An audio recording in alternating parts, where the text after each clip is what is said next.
correctly with the correct amount. D20 Radio, where gamers roll. www.d20radio.com.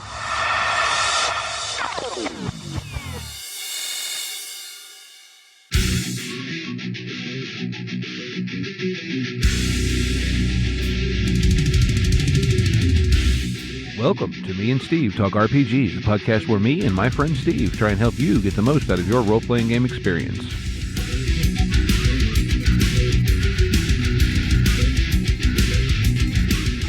Welcome back to Me and Steve Talk RPGs. I'm here with my friend Steve. Hello, Steve. And we're going to talk some RPGs, but before we get into that, we're going to shout out Logan and Company over at Story Told. Yes, The Story Told is another podcast here on the D20 Radio Network. And if you've been listening to our Exalted Ruby and Fire actual play, you'll recognize Logan's voice as the voice of Nim, Pale Nimbus in that. So Logan's podcast has been around for quite a while now. It's kind of a RPG variety show. You know, sometimes it's game reviews, sometimes it's talking about various game topics. They've done some actual play stuff on their own in the past. You know, in fact, part of the inspiration behind Ruby and Fire was an Exalted series they ran called The Fall of Giara quite a while ago. So they've done a bunch of different stuff. I know as of right now, their last episode was about burnout at the table. And I believe Logan's co-host is named Lex currently, too, as well. So, yeah, check them out. They're good people. It's a good show. And, yeah, other than that, you know, there's a bunch of podcasts on the D20 Radio Network. So if you're looking for RPG listening, click on the link for their Discord server down in our show notes. And you can get to the shows there, because I don't think the website is back up yet. So, yeah, check out The Story Told. And Yeah, unsure about that website as well. But yes, definitely check out the Story Told. Great people over there. Mhm.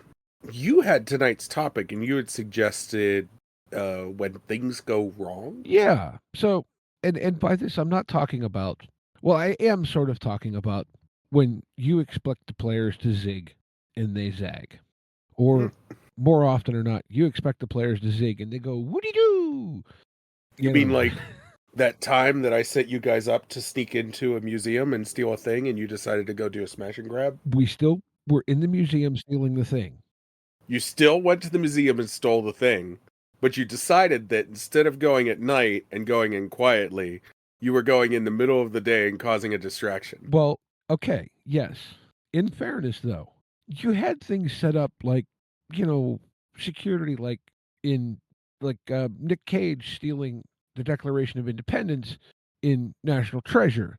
And Well, that was the point. I didn't feel like dealing with that much security. That was the point. That was The inspiration. Yeah, I watched that movie and I was like, this would make a really fun heist for my players. And sometimes, you know, we all know how it goes. I'm glad that you finally put that together. Like But no, I'm thinking honestly, you know, like, look, we all know that players are going to player, and well, yeah. I'm thinking more in the context of, let's just say you have a heist type thing going, and either through just absolute poor planning / decision making, or the dice at the table just go ice freaking cold. And Yeah, you can't roll over it too. It's just not happening. You know, how do you, and I'm not even necessarily, like, I think what I kind of want to explore is more not even just in that session, because okay, now it becomes, instead of a heist, it becomes an evade and escape because the authorities are now there, et cetera, and so on, or whatever the case is, right? And this doesn't have to be necessarily a heist scenario. It's just kind of what popped into my head is the best way to illustrate it. You know, do they get caught and arrested? Then what happens? You know, what happens as the game goes on? Because, you know, generally speaking, as a GM, you kind of expect it to happen.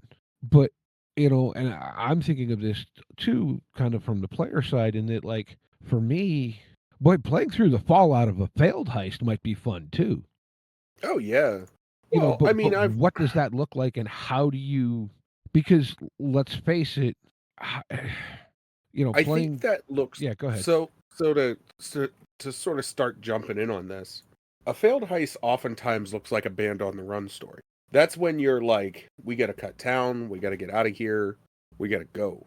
Or a failed heist that goes miserably wrong, then you're like talking about trying to get them busted out of prison. Mm-hmm.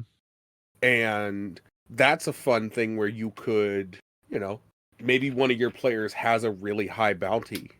And, those are things that you can sort of play into backstory type stuff. Like, Bring in a Raymond let's Reddington say, NPC. yeah, yeah. He walks into court and goes, I'm an informant, let me go. And they let him go. Oh, my dad's obsessed with that TV show. Honestly, I watched the whole series.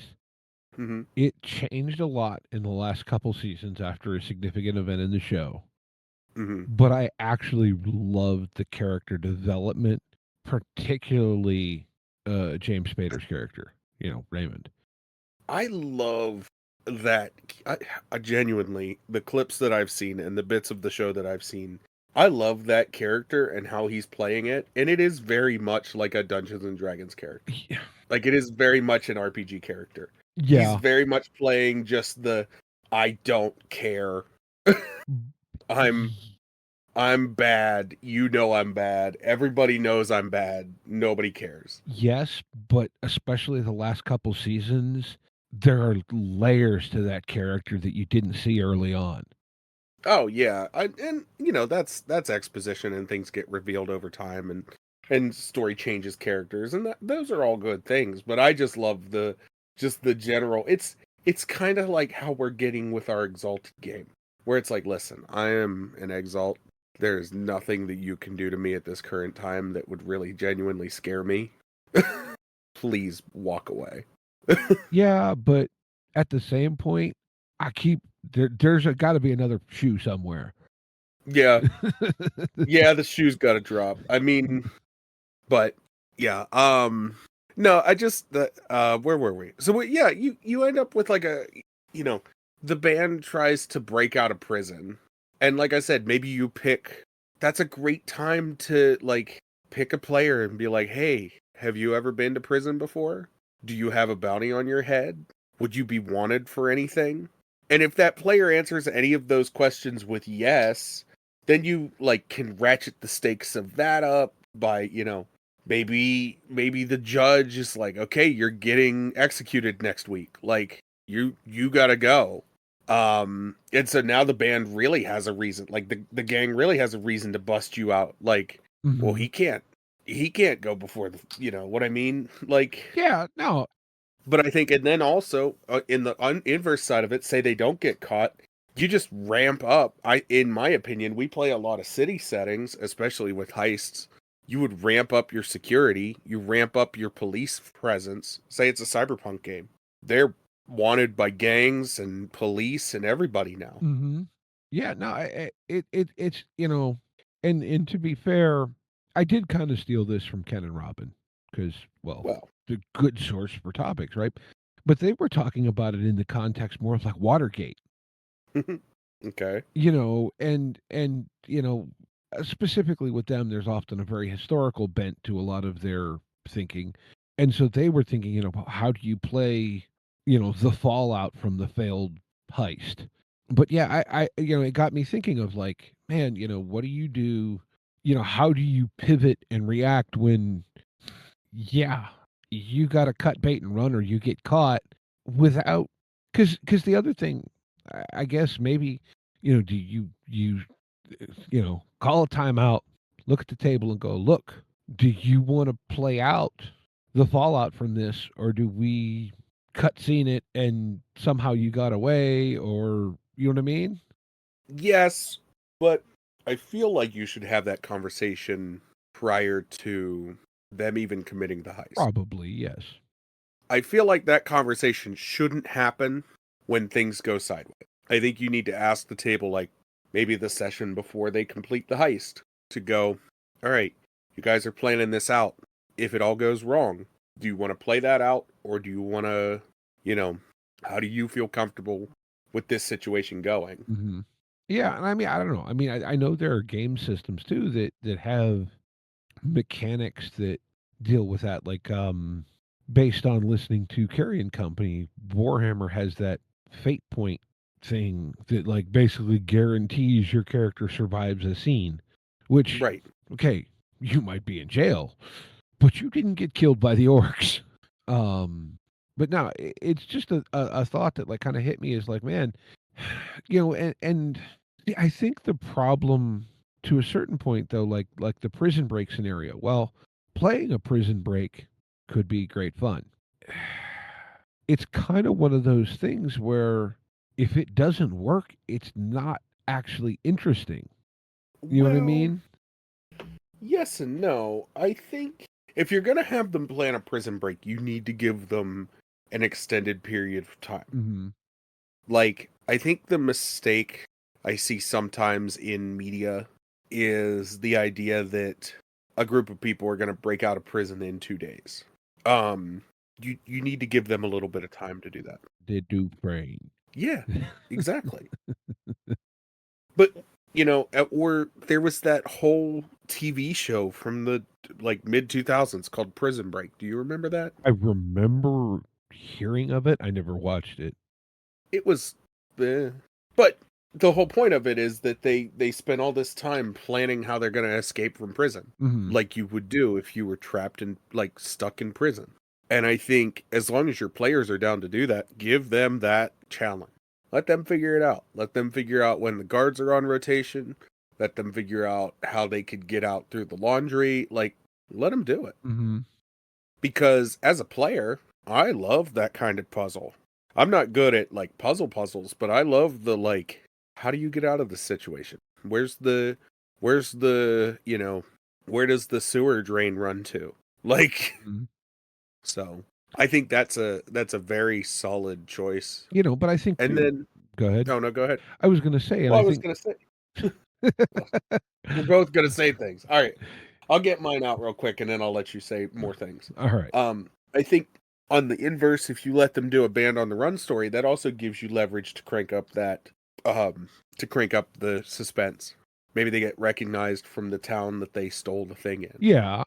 Maybe they start getting wanted posters put out there, and really ratchet that up. Yeah. I mean, some of this also is very much setting dependent. Your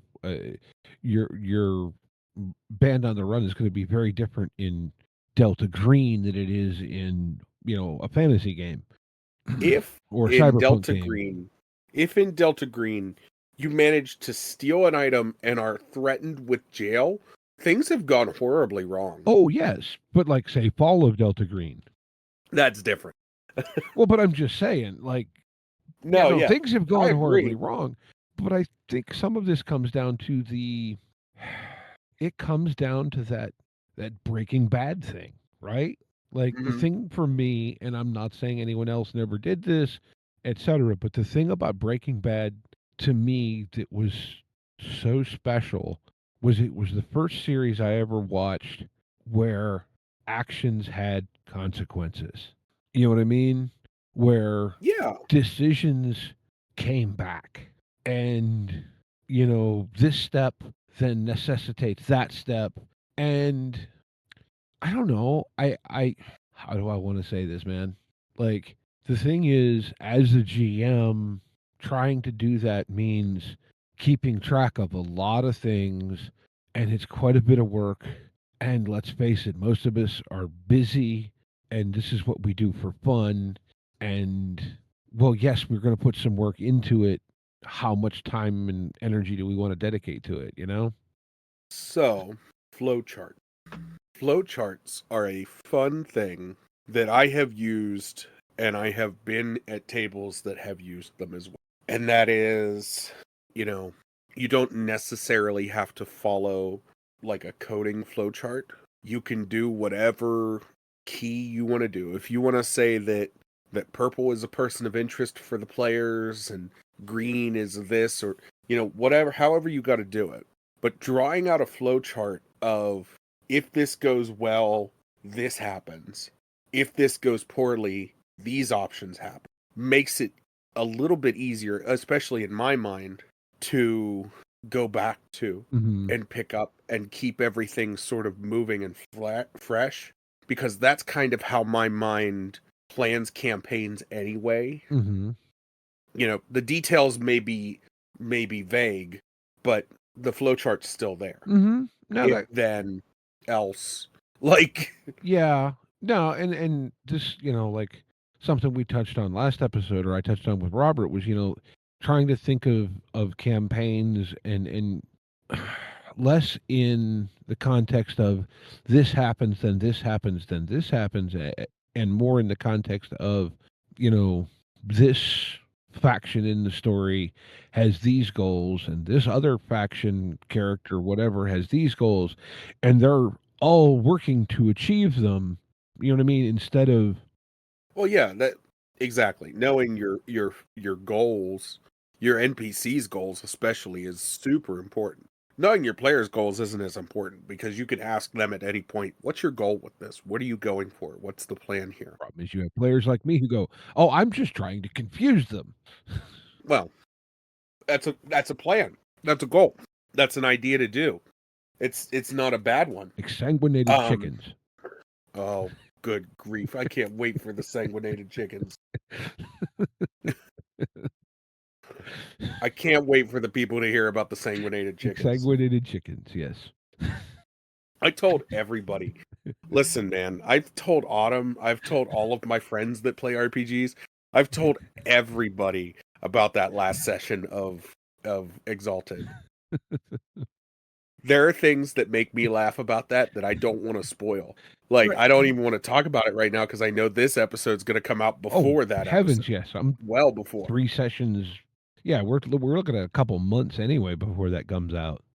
Exactly. So minor spoiler, but yes, exsanguinated chickens. Somebody make a t-shirt. Oh, wonderful cyclones and sanguinated chickens. I imagine it in like KFC font.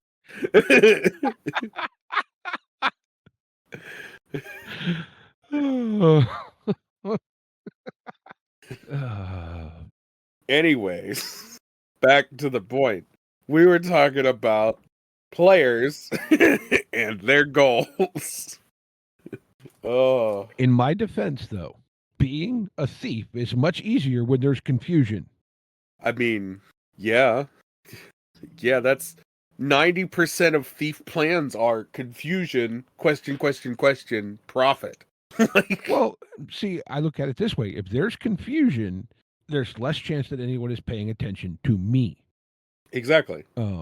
But yeah, no, I mean, yeah, goals and whatever.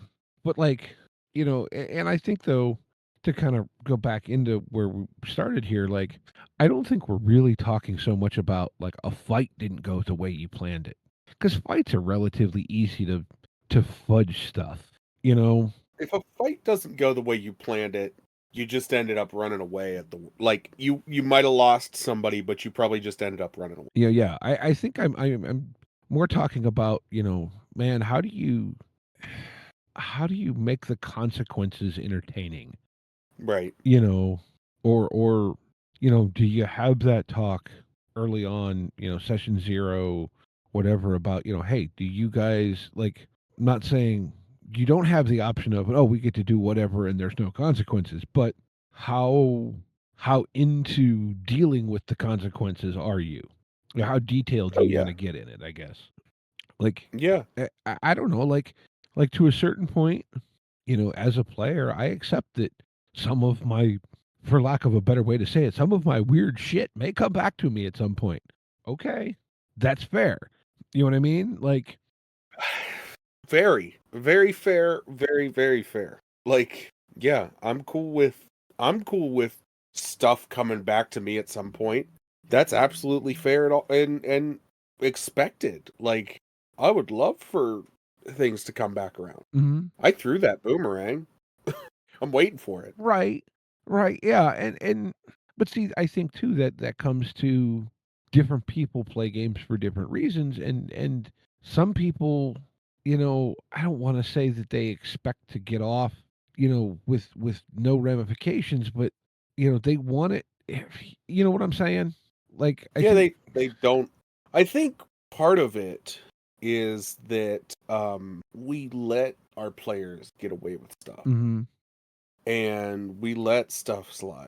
And then that time that you don't let it slide, they're not expecting. Yeah. It's kind of like, okay, Target's theft policy was, I don't know if it still is this case. They would basically build a case on you.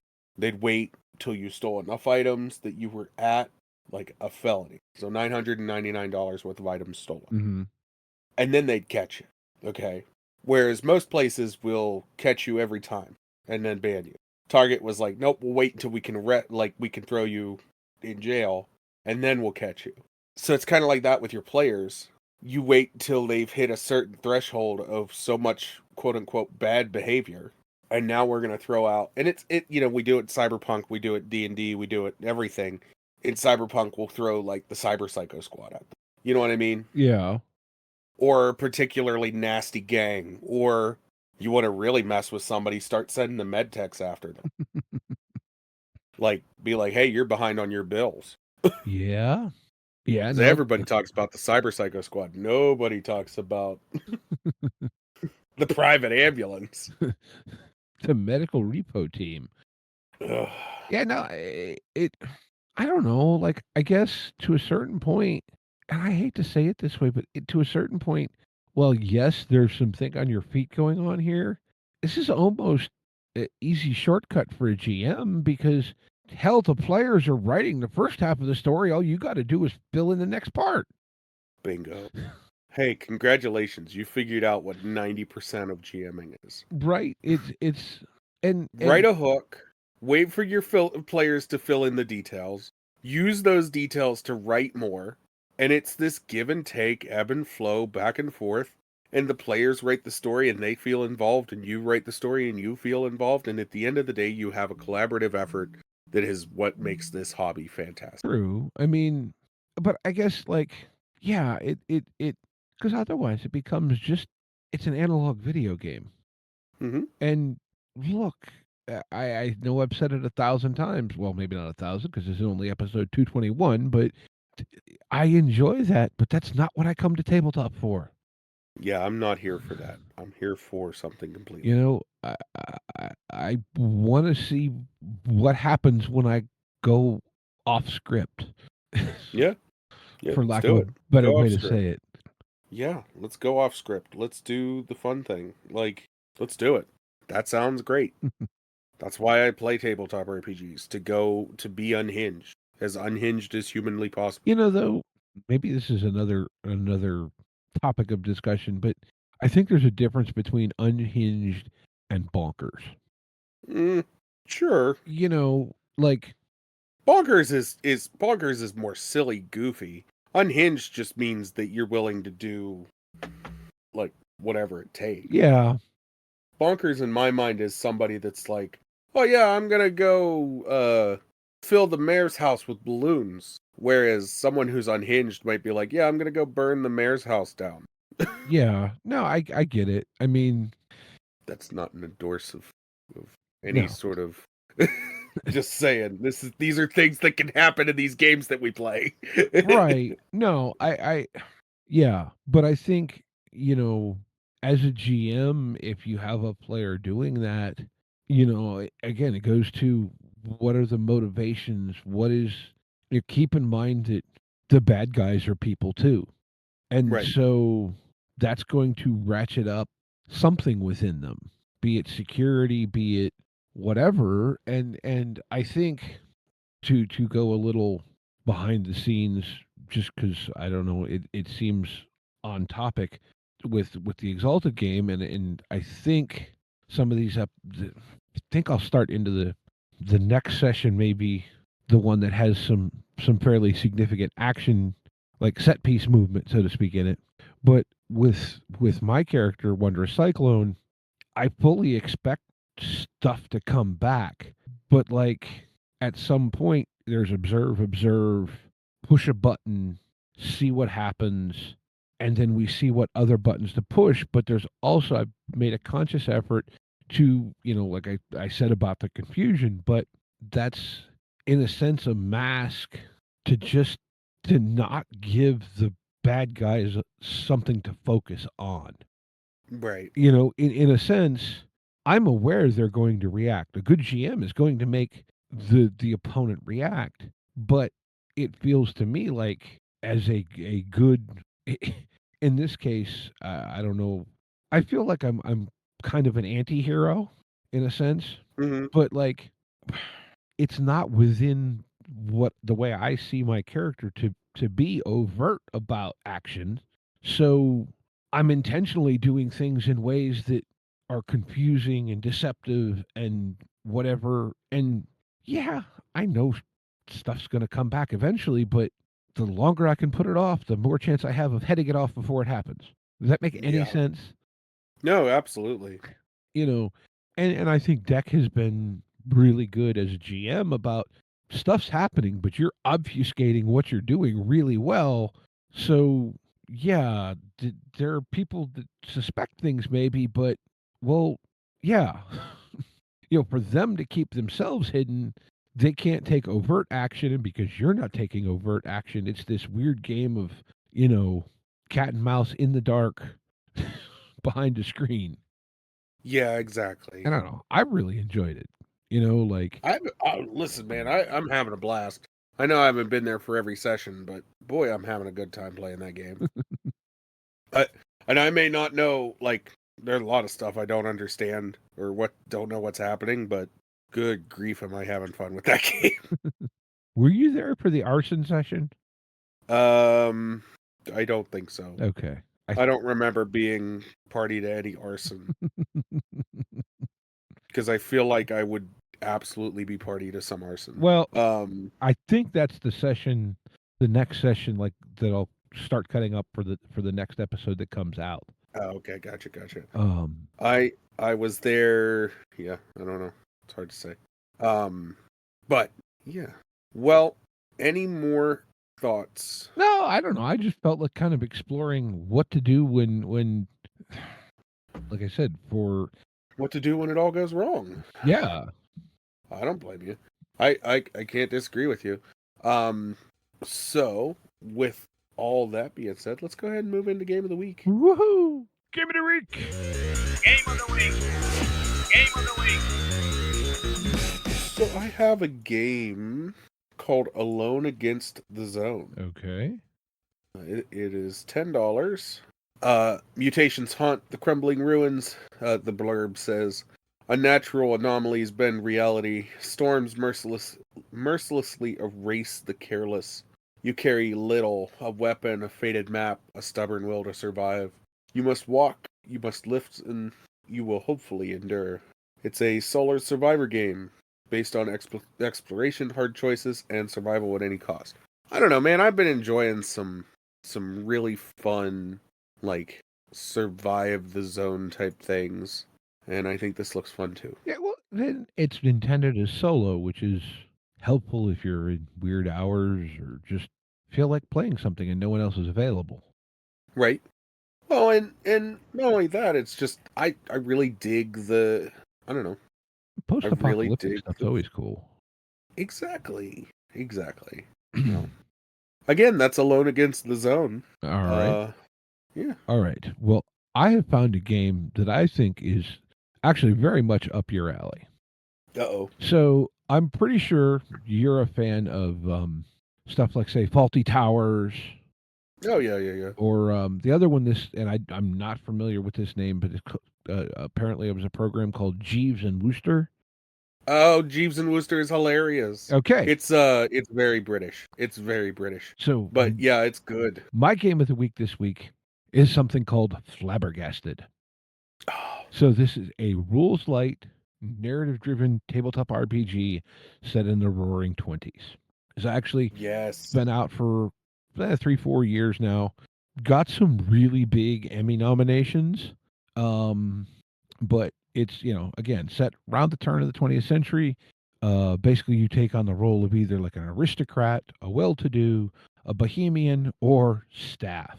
and you know, it looks like you create like a social club, whatever, that's kind of maybe the centerpiece of this, and maybe secret societies and so on, but it just feels very British sitcom, for lack of a better way to say it.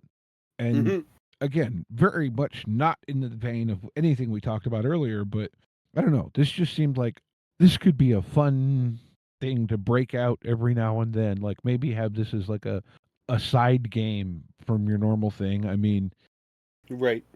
PDF will set you back, and it's about $22 right now. 160 pages.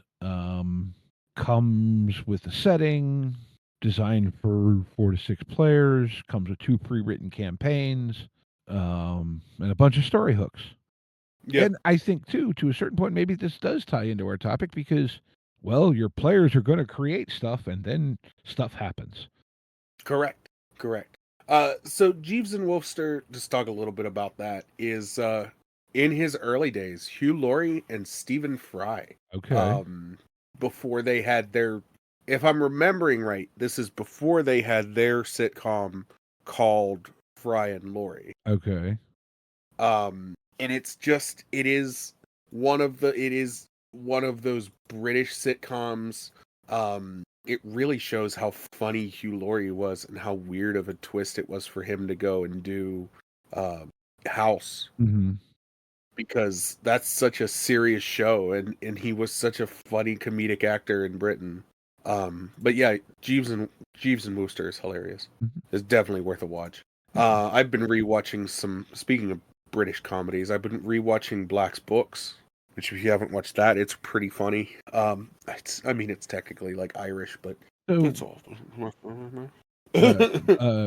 just remind everyone before we head down this tangent. This is a game called Flabbergasted. Link will be in the show notes, along with the link for Oh yeah. for Alone Against the Zone and all that. But on the subject of British television, I watched a series recently. I don't know if you ever heard of it, called New Tricks. No. So New Trick. I found it on Hulu. Okay. Surface wise, it is a police procedural. Okay. But the premise of this police procedural is this, I'm going to say 40 something ish, maybe, late 40s, female, moderately high up. It's Amanda Redman. Yeah. Yeah. In the London Metropolitan Police, for various reasons, gets assigned to head this new unit they're going to start, which is the Unsolved and Open Case Squad. Now, what they do to run this is they go, well, we don't want to, pay actual detectives. So they go, you're going to pull from the pool of retired detectives. And so that sounds fun. You have these guys combined between the three of them. They have like 80 years of investigative experience, and it's James Bolam, Alan something or other, and I forget the third main actor's name. But it basically is 3 old retired detectives, and it's not a comedy overtly, but stuff just happens that you're going, yes, I can see people that age acting exactly like that.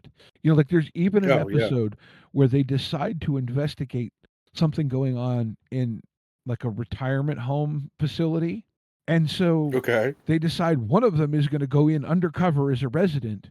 And then there is an in-character argument over who is to be the resident and who is playing as their son.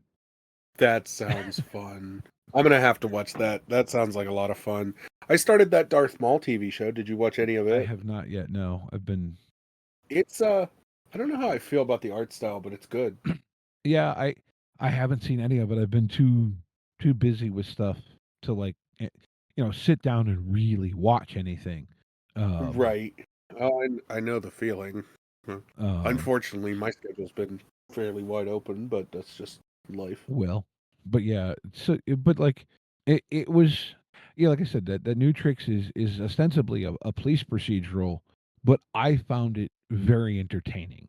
I have to check it out. And like the one guy is what we would almost like a Rain Man, almost autistic, obsessive. eh, Gotcha. And of course the character's name is Brian Lane. And there's a few times through the series where it comes out that he had the nickname of Memory Lane. But like it's not like they do that where they don't beat the jokes to death necessarily. There's nothing wrong with that. I like a show that doesn't beat the jokes to death. Let them breathe. Let them be there. Yeah. And actually, late in the series, there is some miniature gaming. Nice. Or later in the series, I should say. Well, with all that being said, I want to thank everyone for listening this week. Remind you, as always, links to everything will be in the doobly-doo down in the description down below. And, yeah, be kind to one another and get out there and play some RPGs. Yep. Take care, y'all. Intro and outro music by the band 12 Noon. You can email us at meandsteverpg@gmail.com. You can find us on Twitter at @RPGs. Find us on Facebook at Me and Steve RPG Podcast. On Discord at Me and Steve RPGs. And as always, all of these links are in the show notes. Thank you, and be kind to one another.